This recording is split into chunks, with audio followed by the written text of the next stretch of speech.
kalau lihat pada kajian ayat ini, maka bisa jadi memang memantang itu, ya, memantang itu tidak Qur'ani. Tetapi ayat ini berlaku ketika seseorang itu tidak israf, tidak berlebih-lebihan. Nah, ketika dia tidak berlebih-lebihan dalam makan dan minum, maka dia tidak perlu memantang memang. Tetapi bagi orang yang sudah terkena penyakit, maka dia berlaku ini sunnatullah. Maka dia harus mantang. Bahkan Imam Ghazali mengatakan, orang yang memantang tidak berobat, itu jauh lebih bagus ketimbang orang yang berobat tapi tidak mantang. Ya, kata Imam Ghazali, anna mu'ajalatal marid nisfani. Sesungguhnya mengobati penyakit itu dengan dua hal. Nisfun huwad dawa, yang sebagian itu dia mesti berobat. Wa nisfun huwal ihtima, dan yang setengahnya lagi harus mantang. Dan orang yang mantang itu lebih bagus orang yang mantang tidak berobat ketimbang orang yang berobat tapi tidak memantang. Nah, ada dua kajian. Satu sisi ada hal-hal yang sifatnya sunnatullah, di sisi lain sifatnya yang disebut dengan israf tadi, tidak berlaku lebih. Ya, kalau memang dia sejak dari awal dia tidak melakukan sebuah pelanggaran dan dia berlaku berimbang, tidak berlebih dalam makan dan minum, maka sunnatullah ini tidak berlaku. Tetapi ketika dia melanggar berlebih dan dia punya akibat terhadap penyakit, maka ihtima itu menjadi sunnatullah berlaku, dia mesti pantang. Jadi tidak benar juga kalau dikatakan memantang itu tidak Qur'ani. Karena berlaku hukum ya pada dirinya yang disebut dengan hukum sunnatullah atau hukum kausalitas. Nah, di dalam Al-Qur'an Allah Subhanahu wa taala surah Al-Fat ayat 23 Allah berfirman, "Sunnatullahil lati qad khalat min qabl wa lan tajida li sunnatillahi tabdila."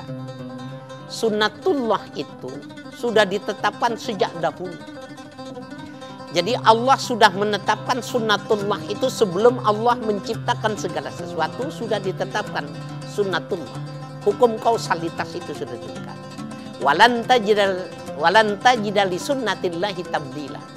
Dan tidak akan didapati sebuah ketetapan yang Allah sudah tetapkan itu ada penggantinya atau keluar, menyimpang. Nggak bisa akan terjadi.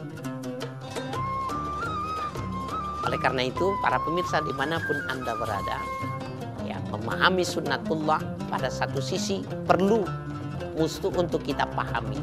Dan ini biasanya orang yang melakukan ini ketika dilakukannya itu secara menyimpang dalam arti melanggar syariat. Jadi tentang umur manusia, bila dia tidak melakukan pelanggaran, la yastakhiruna sa'ata wa la yastaqdim. Berlaku itu kaidah. Tidak bisa dimajukan dan tidak bisa dimundurkan. Walaupun cuma 1 menit. Tetapi ketika dia melakukan kedurhakaan, ya, dikeratnya tangannya atau dia masuk area di mana terjadi, di situ akan terjadi benturan. Taruhlah dia dengan semena-mena masuk ke jalan tol di mana di situ kendaraan begitu bebas, maka kaedah yang berlaku umum ini dikalahkan dengan kaedah yang berlaku khusus ini. Ya, karena apa? Dia melanggar sunnatullah. Oleh karena itu, para pemirsa dimanapun Anda berada, dalam semua hal ini dua sisi ini harus menjadi sebuah kajian, harus dua pandangan. Mana yang Allah tetapkan berdasarkan kehendak Allah, mana hukum kausalitas yang berlaku. Tetapi ketahuilah ketika kausalitas ini dilakukan, berarti ada sebuah penyimpangan. Dan ketika dia melakukan penyimpangan itu, digambarkan orang yang bunuh diri itu bisa jadi karena dia mati karena darahnya habis. Digambarkan orang yang menarik selendang di pundak Tuhan. Bisa digambarkan tidak? Ya, orang itu merebut, ya, selendang yang ada di pundak Tuhan. Artinya kehendak Tuhan itu dikesampingkan oleh diri. Maka pemaksaan yang semacam ini pun diberikan. Jadi kaidah yang bersifat umum itu terkalah. Ya, kalau kita lihat ya pada kaidah idza ta'aradul am wal khas qudimal khas, ya, dalam sebuah kaidah usul fikih dikatakan gitu, apabila berbenturan kaidah yang umum dengan kaidah yang khusus maka diberlakukan yang khusus. Ayat mengatakan la yastakhiruna sa'at wa la yastaqdim, tapi pada sisi lain badaroni abdibi, orang ini memaksa kehendak dari kehendak, maka diberlakukan itu.